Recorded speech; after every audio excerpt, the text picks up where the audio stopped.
Kai-Fu, thanks so much for joining us on the show here. Well, thanks for inviting me. Well, congrats on the new book. Of course, AI 2041. I'm very excited to dig into it. I pre-ordered it.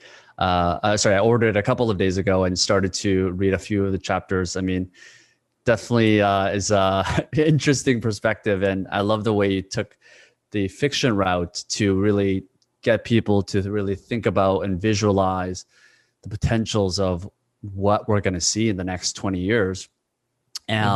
Before we jump into the book, I mean, one of the things that I've heard is that Barack Obama was one of your classmates in Columbia. Is that right? Yes, we graduated the same year, 1983. Yes. Oh, wow. Did you get to meet him or connect with him while you were there? I did not. I was a computer science major and he was political science. So I never met him during my period there. In fact, Right. he's not in, he's actually not in the school book. So I'm not sure what happened, but his picture's not even in it. in there? No, he's not, but he's definitely graduated. He didn't show up for his class photos or something. Oh, got it. Okay, so he's in the record, but he just isn't in the photo. That's right. Yeah. Okay. This isn't like Trump going back to like him claiming that he's from Kenya or something like that and being born there. No. It's not a conspiracy theory you're saying. Not at all. Just couldn't find his photo. He's for some reason. Interesting. All right. Well, I'm sure the internet's going to go crazy for that one. Cool. Well, I wanted to give you an introduction, of course. We do these beforehand, but just to get people up to speed, some of the key things that you've done before, now at Sinovation Ventures, is you've developed a speaker independent continuous speech recognition system for your PhD. You were the founder and managing director for Microsoft Research Asia. And then you became the president for Google China before you got into Sinovation Ventures. Tell us a little bit about what you're up to with Sinovation Ventures, Ashley, and get your own take on it. Sure. We are investors in deep tech. So that includes artificial intelligence, healthcare, life sciences, semiconductor, etc. It leverages my own background in technology. And we are an early stage investor in startup companies.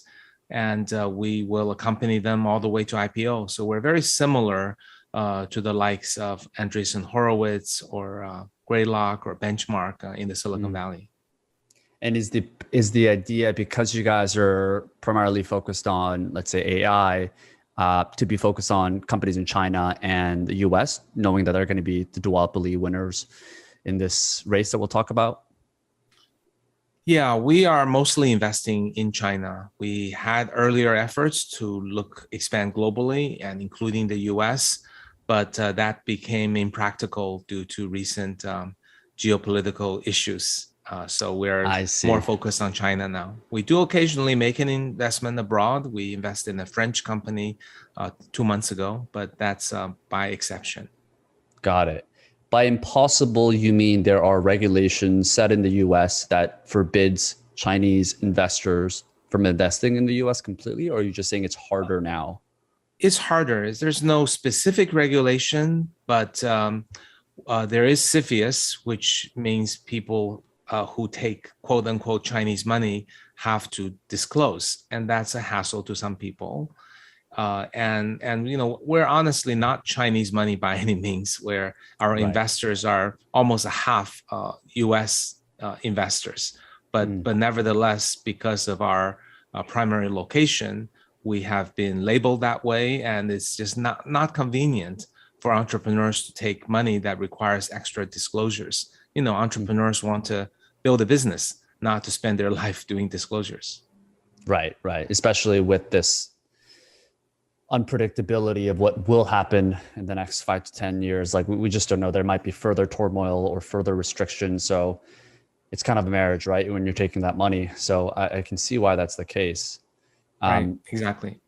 Is the case the reverse as well, where Chinese companies that may take capital from US investors will also face a lot of scrutiny and challenges? Not at present. There are some listing requirements, but they're fairly minimal. I think the Chinese government currently has very few regulations on the investor base. In fact, some of the top Chinese IPOs have been largely invested in by U.S. capital, and it's still welcome. Although obviously there's tension both ways now. Got it. Got it. Huh. Yeah, I can see why that would complicate things. Well, I guess in this topic, we wanted to dig into artificial intelligence. It's what the book was about. It's what your previous book was about, AI superpowers, and would just love to give people some overview background for maybe someone that hears AI in the headlines, but they're not really sure what AI is exactly. What is the history behind it? And what are the phases that we've gone through to get to where we are now and where we're going? So before we talk about where we're going, which is AI 2041, we'd love to kind of go through what are some of the phases from the beginning until now, meaning what was the first time the term AI or artificial intelligence was coined, and what is like the first known AI that people have talked about. Like I've heard that it was the laundromat, like the laundry machine was like the first AI. But would love to get your take on this. Right. I think it was in the 1950s at a conference in Dartmouth. The term AI was coined by John McCarthy, who was my PhD advisor. And he coined the phrase. And at the time, it was very much about can we get machines to do anything that exhibits human intelligence? And for the next 50 years or so, every time something that appears to exhibit intelligence, whether it's the telephone switchboard or the smart elevator or laundromat, I don't know, I haven't heard that one before. People very much just say, okay, that's no longer AI, that's engineering, that's a product. So the pursuit of AI has been a very challenging one. When I worked in AI in the 80s and 90s, people would look at this as a failure, as a pursuit that is not likely to ever yield results, and also continues to write papers but with no workable product. So that's been a development for probably the first 50 years or so. There are things that have come out. My PhD thesis was the first speech recognition system that worked for any speaker. And companies that licensed the technology began to put it into, you might recall in the 2000, late 90s, people who called their stockbroker or airline were able to reserve an airline reservation or perhaps buy or sell stock by merely using voice on the phone. So that at the time was probably an example of AI. But something really big happened about 5 to 10 years ago, and that's deep learning. And deep learning is arguably invented 30 years ago, but it didn't really work until around 10 years ago. And it's a technology that says, well, let's not worry about replicating human thinking exactly, but let's be inspired by the architecture of the human brain and build something that inspired by the human brain with neurons and connections and numbers connecting them. But the way this type of deep learning works is you present many examples of data, and then you tell it what the answer should be, and it will learn to separate the positive and from the negative exemplars. So if you show it pictures of a cat and a dog and label each one cat or dog, it'll learn to separate cats and dogs. And that, in fact, was a Google paper that became quite surprising to people, because prior to deep learning, people assumed the human would have to program something, like cats have whiskers, they have pointy ears, and things like that. But it turns out when you make a deep neural network with a lot of data feeding into a network of many, many layers, up to thousands of layers, it can create its own way of separating dogs from cats. And that can be now extended into by Facebook, by Amazon, to separate people who are likely to watch this video from people who are not likely. Then that's why when we see videos on YouTube or TikTok, we like watching more because it already computed and figured out for someone like myself, this is a video that I would likely watch for the whole duration. And similarly, Amazon would compute what products I'm likely to buy. Insurance companies and loan companies would figure out to whom the loan should be made. Credit card companies are figuring out which transactions are frauds. And then this list goes on, and AI becomes more and more powerful. It has since gained the capability to recognize objects, understand language, and autonomous vehicle is beginning to work in constrained environments. So I think we are now at a stage when we have not at all answered the question, how does the human intelligence work? But we have created a set of technologies that are growing very rapidly year after year that can not only do things that we can do that exhibit intelligence, but things that are beyond what we can do, things that we can't imagine us doing. So I think it's created a very powerful growth engine. The power of deep learning rests on the fact that if you just throw more data and more compute, it improves itself. So this is very, very powerful. That said, it hasn't really answered the question, how does the human creativity happen? Why do we have self-awareness? And why do we have emotions and desires? And can AI have these things? Yet that remains to unknown. And perhaps that's what separates us from computed AI. Do you feel that, similar to the way people didn't really understand what AI was, or just refuted the fact and made it into more just an engineering solution, that it wasn't really AI, do you think we'll look in 10, 20 years from now and potentially see that AI also has consciousness and has these emotions, and we'll look back and say, oh, like we just didn't have enough data, or we just didn't have enough foresight to even think that there would be a situation like this? Most people think to really go deeply into true intelligence, human-like capabilities, and with understanding of creativity and self-consciousness will require further breakthroughs, cannot just be extensions of deep learning and throwing more data at it. And I would fall into that camp. But that said, we are seeing AI mimicking people quite well, and it's improving rapidly. Deep fakes and fake voices of people generating, conversations between questions you can ask Einstein and could be answered in Dr. Seuss style with some of the demos, are seeing uncanny behavior that is improving. So I wouldn't rule out at some point it really fools people into thinking that it's not only a human, but someone exhibiting emotion, creativity.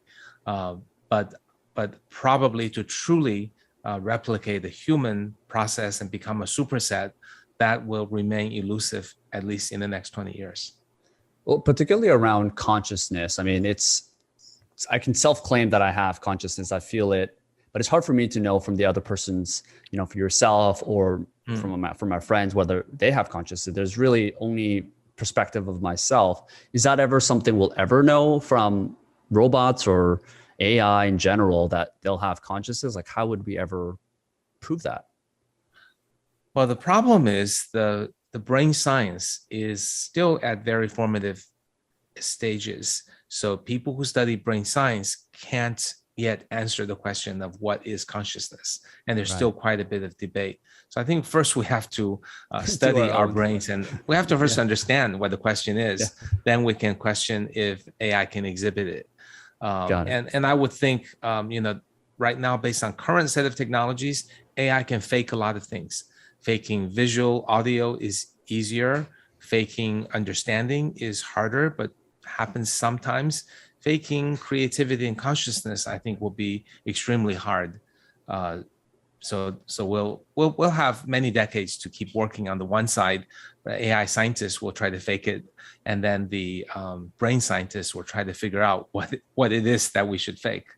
Right. And everything is moving so fast. And as you mentioned, it seems like it just kind of snuck up on us in the last 5 to 10 years from the recent paths. And one of the things that you talk about, and I think you're the perfect person to talk about it because obviously you also went to school in the US and you're very familiar with the culture and everything that's going on around here. And from my understanding is in terms of the AI, race, US was in the lead for quite a while until maybe in the recent 5 years ago. What was that transition and how can you kind of explain what happened there? Like, how do we lose the lead in the US? Well, I don't think US has lost the lead. It's just that China has become very good very quickly, and each country is still quite strong in areas that they're strong. And this was captured in my last book, published in 2018, called AI Superpowers. And I think some of the key factors of how China rose up so soon, partly it was the Sputnik moment, from the moment that DeepMind, a European technology that beat Chinese top master player at China's own game that claimed to require intelligence. And I think that made the entrepreneurs, the VCs, the large companies, and the government say, hey, we should rapidly get up to speed on this. And at the time, China already had companies that possessed a lot of data and are in a good position to make use of that data. So these are companies building the super apps, Tencent, Alibaba, ByteDance, or some examples. So China has a lot of data, and to become very good at AI, one needs to collect data in high quality and large quantities, and structure it and make use of it and connect it to a business metric. And the Chinese super apps are even bigger than the American apps. So Tencent's WeChat is much more powerful than, say, Facebook or Instagram. I spend 80% of my time in it, so you can imagine how much data WeChat has for me, as well as for all the other, pretty much everyone I know. And that data becomes really energy and oil to power AI for Chinese companies. That probably is a very important area that the Chinese entrepreneurs were tenacious and developed super apps with a huge amount of data. The second is that Chinese engineering classes are excellent. Research has been rising up rapidly. And actually, I founded Microsoft Research, as you mentioned, in 1998, and that became really the source of a lot of AI talent who've written a lot of papers and have become quite good, and is also catching up with the US. And then the entrepreneurial ecosystem with VCs funding tenacious entrepreneurs, as well as favorable Chinese government policies to advance AI and key technologies. So all of these combined together, and also the fact that deep learning really isn't rocket science. For a good computer science student, they can grasp enough deep learning to become a good AI engineer within weeks, at most months, because you don't need everybody to be a deep scientist who writes papers. And China has all these engineers, and they see the wonders of AI. And frankly, AI engineer paid a lot more than computer engineering. So people were learning everything on their own and gravitated towards that very, very rapidly. So all of these, I think, played an important role in China becoming very good in AI technologies for the uses in internet and financial domains, and more recently in autonomous vehicles and factory automation. These are some areas where China leads. Also, drones are China's strengths. In the US, I think use of AI in enterprise and cloud technologies is well ahead of China. And I think in terms of deep research, US is still ahead, at least in the top 1% of the research. China has caught up in the top maybe 10 to 50, top 10 or 50 or 100% of the research. So I think these two countries lead the world. It's not strictly a race, because companies serve their own sets of customers. Researchers still work together. But if you want to measure what is the market cap of all AI related companies in two countries, or how many people are filing patents or papers, if you want to use those metrics, no doubt China has rapidly caught up.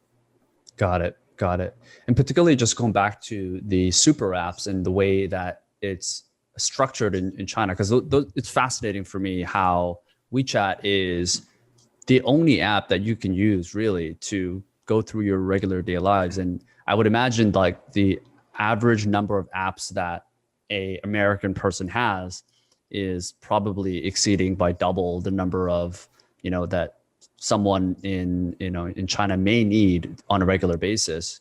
And how did it get that way? Is that just like do you feel that's just, is it almost just a cultural thing to have designed a super app, like one simple app that allows you to do everything? Because from an American perspective, I guess, like there is the product stance of keeping everything minimal and separate and, in its own use case. But what's kind of your take in terms of how the differentiation happened? I think the American top tech companies follow the Silicon Valley approach, which is it's a more gentlemanly kind of competition. So you become very deep, very good in what you do. And then there's an ecosystem where everyone works together. So that Grubhub, DoorDash, and OpenTable, and Yelp, and Groupon all have their strengths, and they kind of see each other as creating an ecosystem of competition and cooperation. In China, the entrepreneurial ecosystem has been more of a gladiatorial, tenacious competition, winner take all. And as a result, one single company took all of the spaces in food called Meituan. And it's the leader in the rating, the reservations, the coupons, the delivery, the groceries, and it's going into ride sharing now. So there is a strong desire to expand your empire, leveraging what you have. And of course, the other factor is antitrust laws.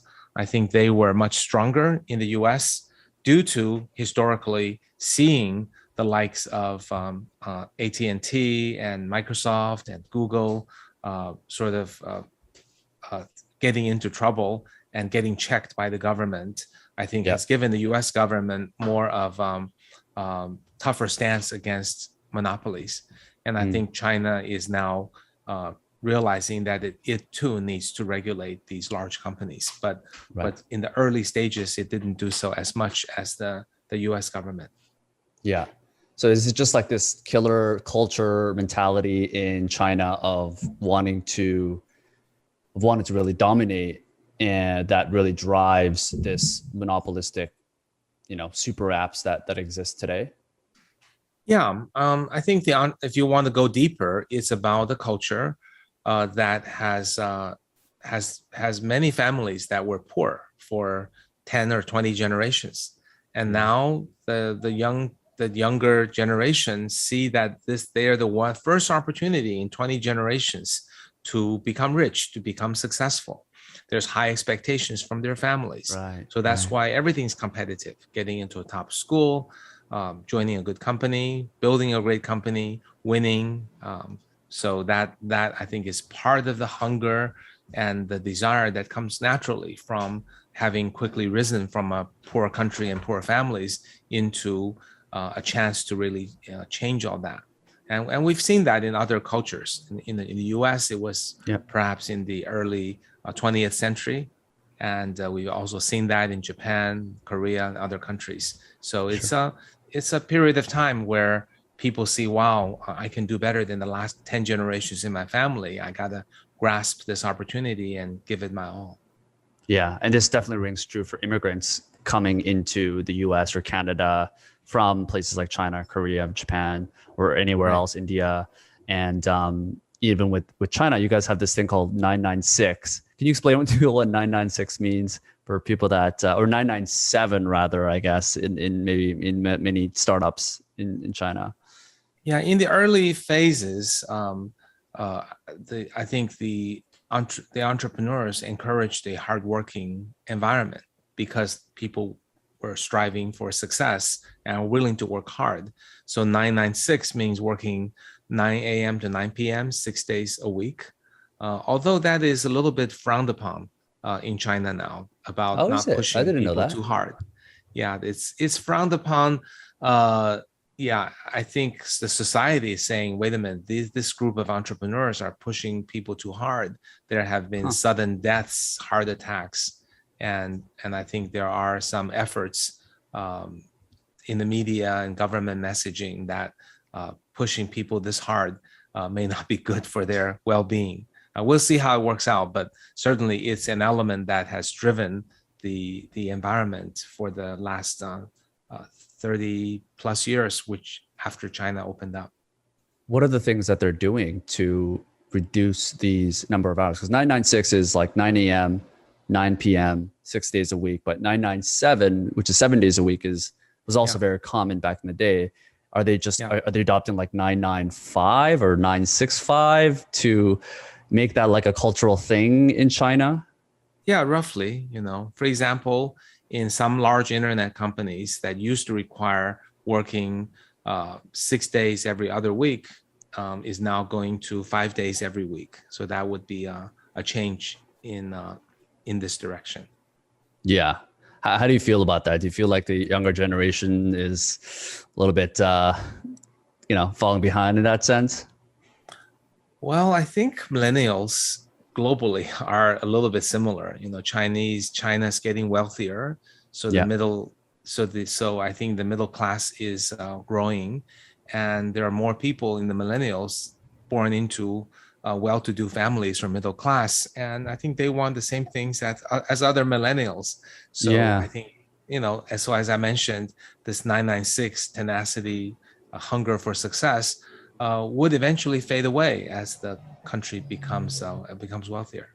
Right, right. And I guess like nowadays people can see what other people across the country and what their lifestyle is, and kind of there's this global culture, right? Although obviously everyone has his own independent culture, but with the information age, everyone is so connected that I would imagine with people are just learning to adapt to, you know, how other millennials are going through here in this case. Right. I Um, think, what defines millennials throughout the world is that they have their own voice and own ways of doing things, and they don't conform, and they don't listen to a message and say that's what I want to be too, and that's individualism at a certain level, and I think the 20 years ago, I think people would say, hey, work hard and you'll succeed. So work incredibly hard and people just listen. But yeah. nowadays, I don't think people do that, not just in China, but perhaps globally. Got it. Got it. And kind of getting back to the differences, like one of the things that, at least from what I've heard, is that like engineering background is something that's emphasized for people that are working in the Chinese government. Is that right? Like, is there a lot of people with engineering backgrounds that work in Mm. the government in China that support more adoption in terms of, AI and advancements in technology? I'm not an expert on the demographics of government officials. I obviously there have been a few top level leaders that have had engineering degrees, so certainly a degree that's highly respected. If your question is more about why does the Chinese government emphasize tech so much, I think the number one reason is that we're in the fourth industrial revolution, and China kind of missed out on the first and the second and a little bit of the Right. third, right? The first Mm. was the steam engine, the UK's rise to the top. Second was electricity and other things. US rose to the top. Third, the US led the world again in PC and internet. Yeah. China caught a little bit of that and and got a good taste of it's good to have your control your own destiny. So now Mm. at the fourth industrial revolution, which is AI automation, um, I think China feels like missing out the first three has caused China to pay a dear price of becoming, China did quite well, having missed the three revolutions, right? Being the outsourcing factory of the world was not a bad outcome. It's the envy of the developing countries, of course, but still it became clear there would be the big winners would be those who are leading in technology and not only inventing them, but putting them to good use, first use. That I think is a very pervasive understanding in the Chinese government that we should not miss out, and it's important. And that's why there are these policies and basically promoting technologies and for kids to study science, et cetera. So, yeah, I wanted to dig into more about, AI 2041 now at this point, and really just go through some of the stories that you're telling in the book itself. I mean, we can talk about the high level opportunities starting off, and one of the things that you're talking about is just the amount of wealth that it could potentially create. But I think this is a debate that people are having, where the opportunities that could come from AI is also going to be some of the jobs that are going to be replaced from that. So I want to dig into that a little bit. In terms of the wealth that it will create, like what are some of the opportunities that you're seeing? Or is it going to be one of these things where it's going to be like the top few that are able to leverage these things like AI, or the people that are creating the companies leveraging AI that are going to be claiming the rewards of this? How do you look at that? So AI is an optimizing technology that takes a lot of data and is capable of basically doing tasks at a better way than people, because it can learn from data and from watching people, from being trained on data, et cetera. So a lot of routine jobs and routine tasks will be replaced by AI, both at a white collar and a blue collar level. And that will lead to some job displacement as well as wealth inequality. So that's one of the topics throughout the book, AI 2041. It keeps coming up. And I think people will eventually adapt, but we need to be aware of how and why things are happening. So AI will be used by top companies to create a lot of wealth, and they will displace jobs, and then it'll take away jobs from people at the entry and routine levels who may have a hard time finding another job. So there needs to be mechanisms in society that bridges the gap of wealth inequality. For example, through taxation and universal basic income, can give people a second chance to create a buffer for the people whose jobs may have been taken by AI. Secondly, there needs to be retraining in place, help people to find a new job that they can continue again, because it's not just important from making a salary standpoint, but also people's jobs are an important part of the meaning of their lives. And when the jobs are gone, people may become depressed, fall to substance abuse, etc. And also education needs to be revamped to help people help the kids learn skill sets that are not replaceable by AI, whether it's creativity or teamwork or compassion or human to human connections. So those things all need to be built up.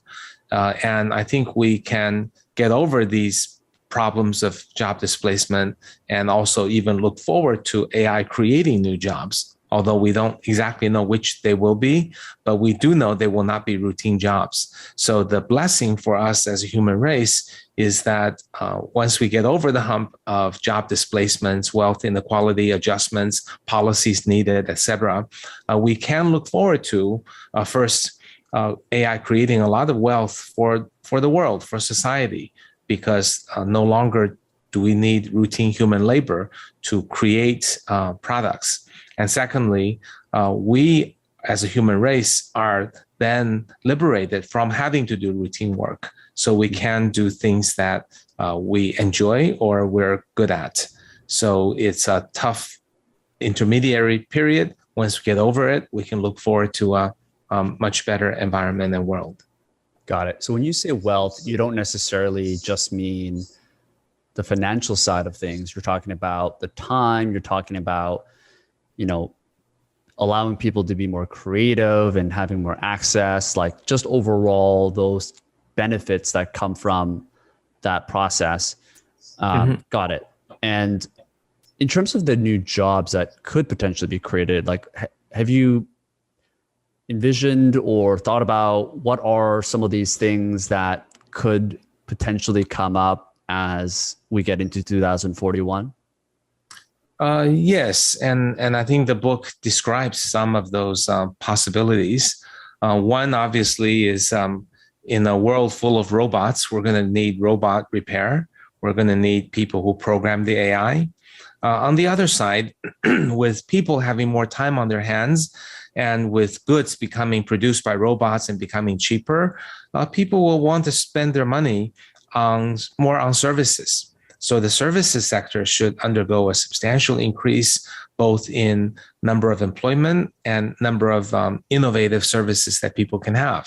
Imagine if you make a lot of money from AI or technologies, and then you want to spend, more, maybe a more curated vacation with your family, or a concierge that gets you the food, the wine, the experience, the massage, whatever it is that you like, or a tour guide who gives you a personalized journey, or maybe for people who are in need, maybe elderly or people in hospitals, there can be volunteers and also paid people who are providing their time, taking care of the elderly, donating their time to foster homes. And there will be parents who want to do homeschooling for their kids, both to help their kids to have the attention they need in an AI economy, but also that may be the best time spent for parents as opposed to getting a service job. So I think these things will likely blossom as well. There will be many other jobs that will be very hard to predict, and the reason is that we can't exactly predict every new type of services. Just like when we began the internet revolution, I or any other expert could not possibly have 20 years ago predict the kind of jobs and economy that has come through, let's say, an app called named Uber, right? Uber has created many jobs, disrupted the way transportation worked, and created lots of opportunities, and hurt some, right? Taxi drivers moving to Uber drivers, changing the way of life, etc. That could not have been predicted 20 years ago. For the same reason, I can't really give a complete roadmap of what new jobs will be enabled by AI, but there should be many. As history would tell us, every technological revolution has eventually provided more jobs than it decimated. And the same thing, I believe, will be true for AI, but we have to probably wait 15, 20, 25 years, just as we did for the internet, for let's say, using Uber again as an example, to see jobs blossom in this area. Yeah, I do agree with it. In terms of, these technologies, it's always a double-edged sword, right? So the older people that can't really adapt to, let's say the taxi medallions are going to be displaced and Uber opens up more jobs, but you're also getting into a situation now where Uber drivers are also going to be replaced now in the next probably 5 years or 10 years, which means there's going to be, it almost seems like as AI gets more advanced, you are going to create more jobs, but if it gets so advanced, those jobs that the AI created at that level is also going to be replaced again as the AI gets smarter and smarter. So is it always just going to be this cycle where AI can potentially create new wealth, but it ends up replacing it, and that opens up another layer that we just can't foresee right now? Yes, I think so. That's why in one of the stories in the book, we created a new type of company called job reallocation companies. And what they will do is, on an individual basis, if your job were displaced by AI, it would find something that's individually more suitable for you to gain the retraining and take that on. And there are characters in the story who have been job reallocated 2, 3, 4 times in 2 decades. And we should expect that to happen. But if society and the government and companies will provide that cushion and retrain people, we will stop looking at a job as something you do for life, but as a new experience, new skills that you learn. And as long as the danger of unemployment and the loss of subsistence is removed by social welfare, then I think people might look forward to the retraining as opposed to being, painted into a corner. Yeah. And how does that look for the way society is going to be made up? Are we just going to have a massive middle class, particularly with things like UBI and taxation systems, where people that aren't able to find jobs or make a lot of income are able to survive with these basic necessities of being able to pay for their stuff? Is that just going to lead to like a one big middle class and then maybe like a percentage of people that are just insanely wealthy, meaning like there's just not going to be a lower class anymore? Well, this is something we can all speculate, but I believe one of the likely outcomes would be, as you described, that is larger numbers of people who are no longer fearful of losing their jobs, and they get the retraining they need, and then they rotate jobs as society technologies change. And also, in addition, I think some number of people may choose to go into a type of work that isn't just generating economic value, but generates societal value. Going into healthcare services, working in elderly home, homeschooling your children would all fall into that category. So that would somehow fit. Of course, the society needs to accept these jobs and these people who are, I think, adding value to the society, and not be looked down upon, nor to be economically discriminated. That is, they need to earn a good living doing these things. So that requires some adjustment in the society. And then I think the ultra rich, the question needs to be asked: does there really need to be some form of equalizing taxation that's been proposed in the U.S. By Elizabeth Warren and others? The rich tax, basically. Obviously, what are your thoughts on that? Obviously, you're very much a rich man, of course. Well, obviously, I think the rich people will fight back against that. Yeah. And I think if there were a better way, maybe we can find it. But if not, that might be a last resort that we need to accept, because what's the point of having one person possess $1 trillion? You can never use it up. It's not a economic or from a whole society standpoint, it doesn't help the society. So putting some taxation for the ultra rich corporations and people seems like an approach that we, the human race, understand how to put forward, regulate. If there were cleverer ways, great. I mean, people talk about UBI, but UBI needs to be funded somehow. Unless you have this ultra-rich taxation, I don't see how UBI can be funded. So it seems to me it's probably unavoidable, because the likelihood for the human race to invent another mechanism to rebalance the wealth inequality seems so unlikely. People have talked about death and taxation are the two unavoidable things in life, and taxation has we have a lot of practice throughout the years doing taxation. So time to just use that from our arsenal to as a necessary step.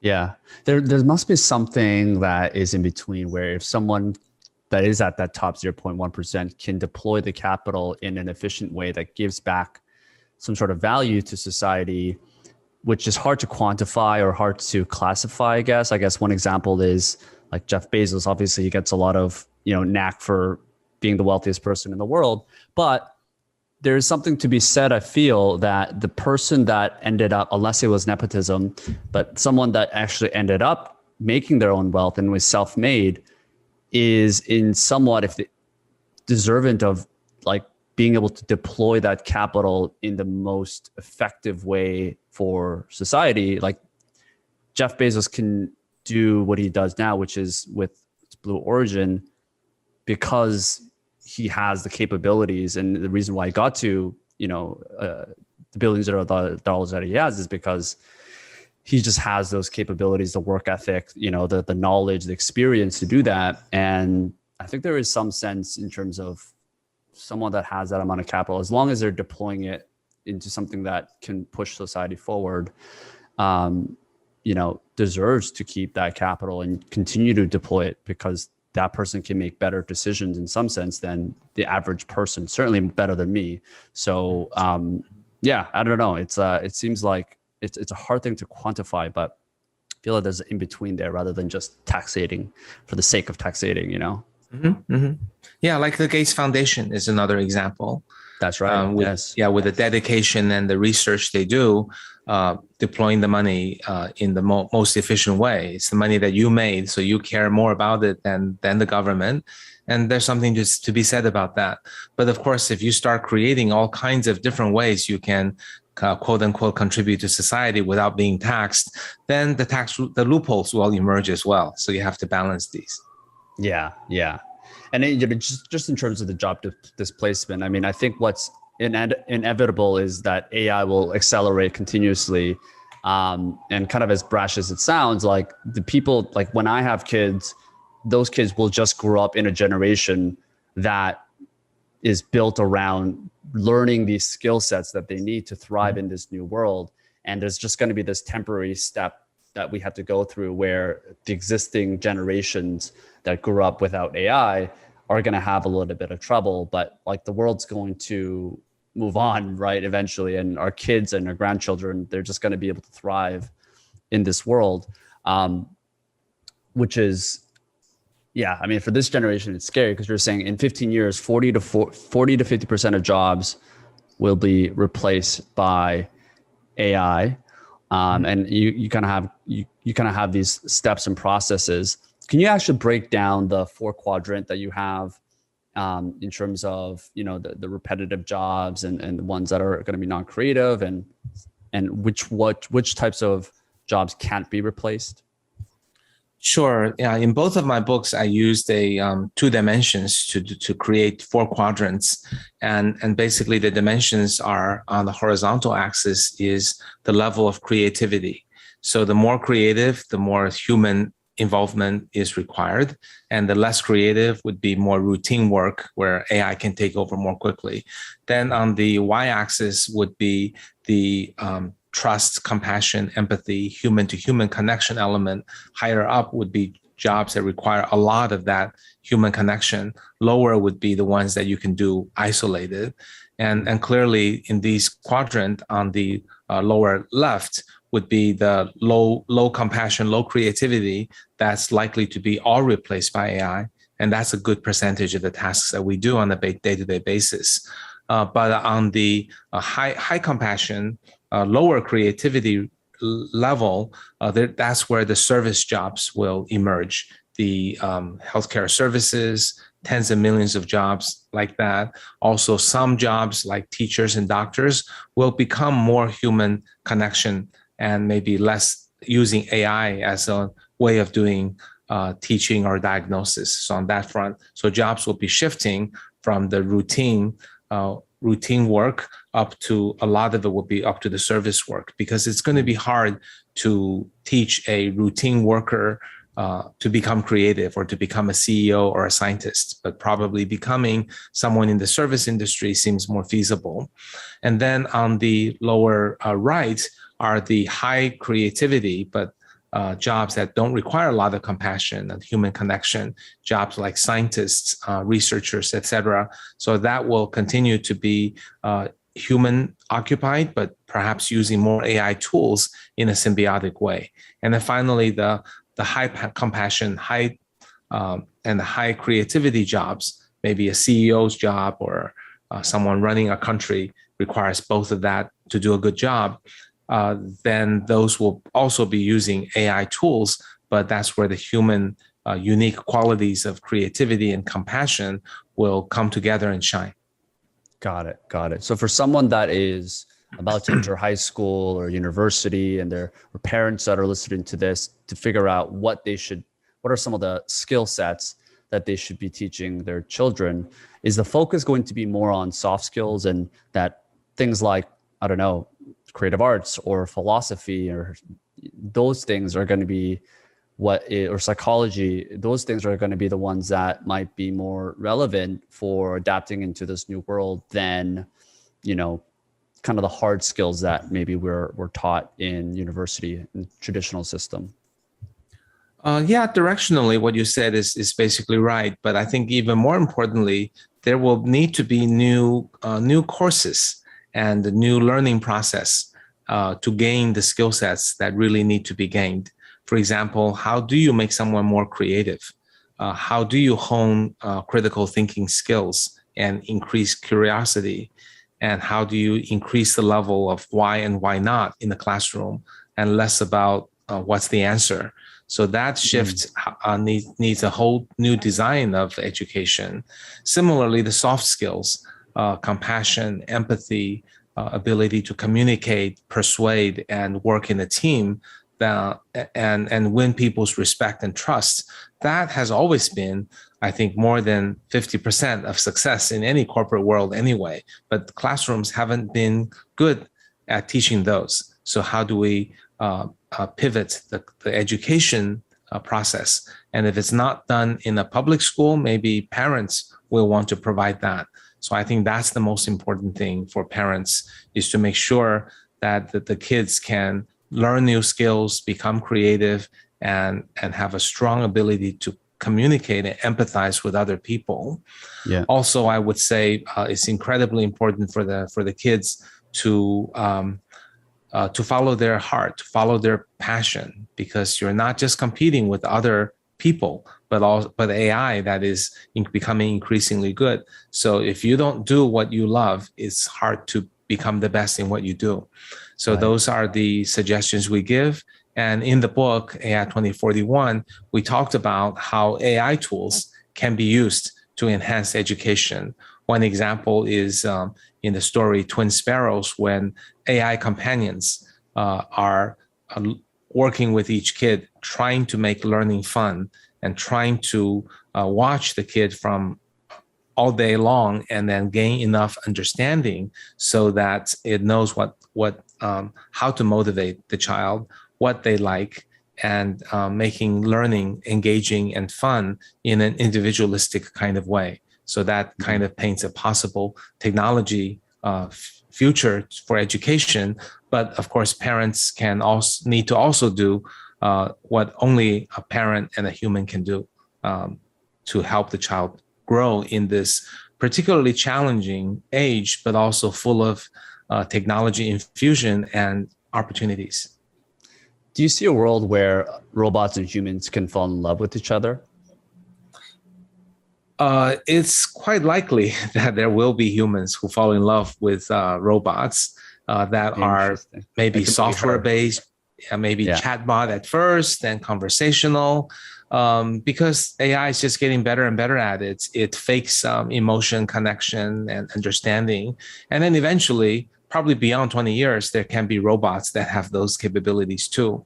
But I would remind people that if you're thinking you might be falling in love with a robot, remember that it doesn't love you back. It is merely parroting phrases back that it thinks will gain your attention and love, and it doesn't have true feelings. So I hope this doesn't become any kind of mainstream phenomena. There will always be people who are lonely, who feel they found someone who understands, and robots will be better and better at it. But I think that is against our human culture and intuition and preference, that we should love other human beings and not robots. And this will remain in a very small fraction of the society. Yeah, it's worth debating, I think, because loneliness is such a pandemic now that it might be worth just letting people fall in love with robots. And despite the robot perhaps not liking it, but it still might serve their needs in some sense. And, what if there was data to point that people do feel less lonely with robots? I mean, that could be a separate business on its own, where you have your own companion in some sense, or even just a friend, or, just a caregiver in this sense. Yeah, I wonder if that's something that could potentially come into. Is that a story in the book at all? Like someone falling in love with the book with a robot? No, no, not You don't something I believe in that? believe that should happen. So we didn't include it in the story.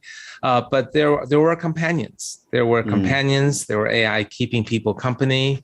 AI, companion teacher for kids. So there's some of that, and there are also research today that shows AI can be good, and things like even a suicide hotline, or people who have psychological problems but could not reach a human psychiatrist for help in time. That robot provides a reasonable backup, but only when the human's not available. And it yeah, seems to show that it's more effective than not having it. got it. Got it. I just want to end with some questions here, Kai-Fu. Okay. We talked a bit about work-life balance and just kind of segmenting this with the leverage that people will have with automation and AI. In that world of leverage and automation, is working smarter and making better decisions going to be a more important factor for people to have more success in their careers and just their overall success versus just simply working hard? Um, I think it's a combination of working hard and working smart. I certainly believe in working smart, doing things in a non-rote learning kind of way, and developing new skills, and spending one's time in a balanced way. This is all good, but sometimes don't work hard, work smart becomes something people say as an excuse not to work hard, and I think in a exciting environment, one should find something one is excited about, that's worth working hard and working smart, not to hurt your health, but to do things that you love and that you're self-motivated to be thinking about it all the time, and so that you can become more creative and become more knowledgeable. So I think finding something you're passionate about is something I believe in. I also believe if you found something you're passionate about, you're likely to want to work hard, not as a result of people telling you or being forced to compete and survive, but out of your own volition to want to do that. That I think is a place that if you found yourself to be in that kind of a work hard and smart, but not hurt your health kind of a combination, that would be, I think, the best combination if one could find that thing that you're passionate about. Yeah. So let's say someone has found something they're passionate about. If you were to give advice to your 30-year-old self, looking back where you've clearly found your passion and the things that you want to do, what's like a piece of advice that you would share? I would tell the 30-year-old version of myself to take more risks, because risks should be taken when one's young, and once you're older, it's you don't have as much ahead of you. The cost you pay could be higher, and you become more set in your ways. And I think society in many ways teach more of us to not take risks. Maybe because the Maslow hierarchy does have survival at a very basic level. But if you don't take your risks when you're young, you may not have a chance to do that. And that will be regret when you're older. Mm. And do you think like the definition of young and older is changing? I know you had a pretty hard health scare with fourth stage lymphoma. I don't know how deeper you got into longevity. Like we've had Sergey Young on the show. I'm not sure if you're familiar with him. He's got the longevity fund and talks a little bit about longevity as well. And this idea that we can live to 200 years old. Like, is that an industry apart from AI that's been interesting for you, particularly with the events that have happened, in recently? Sure. So my last question was referring to, 30-year-old asking a 60-year-old, which I think is what we just did.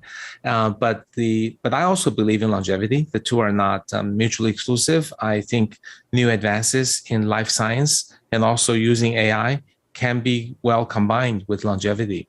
We have invested in a company called Deep Longevity that uses a tool that will take all of your body metrics, that includes primarily your blood right now, but also potentially your full body MRI, your multi-omics inputs, and your wearables input into an AI system that compares you with other people of your own age, younger age, healthier, not so healthy, and give you some feedback on how you can improve your lifestyle, which includes certainly new types of medicines and nutrients, but also your stress management, exercise, sleep, and the nutrition as an overall combination to get your metrics to be healthier.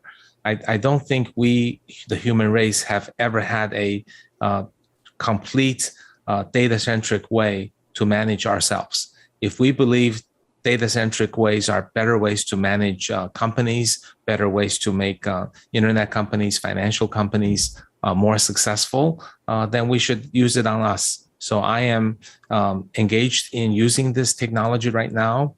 I do deep measures every quarter, wow. And then some of them every year, and then I can see progress. So as someone who's data-driven and who's very competitive, it becomes kind of a game like for me. See is there like a leaderboard or something? Just competing with myself. Yes, it's private personal data, so I can't see anybody else's data. But It would show, your blood looks, 6 years younger than it did 1 year ago, which was the number I got, and I feel like I've won the game or something. Congrats! Yeah, that's amazing. Well, a big step in terms of being healthy and longevity is prevention. So something like what you're mentioning is definitely a step forward for society. So, well, Kai-Fu, I really recommend really appreciate your time and all the insights that you shared. I would highly recommend people to check out AI 2041. Where else can people learn more about you, what you're up to, and are you working on a next book now? Oh, no, I'm still getting over the promotion for this one, but there might be another one. Who knows? AI 2061 or something like that one day. In 20 years from now, right? Right. Yeah. Love it. Love it.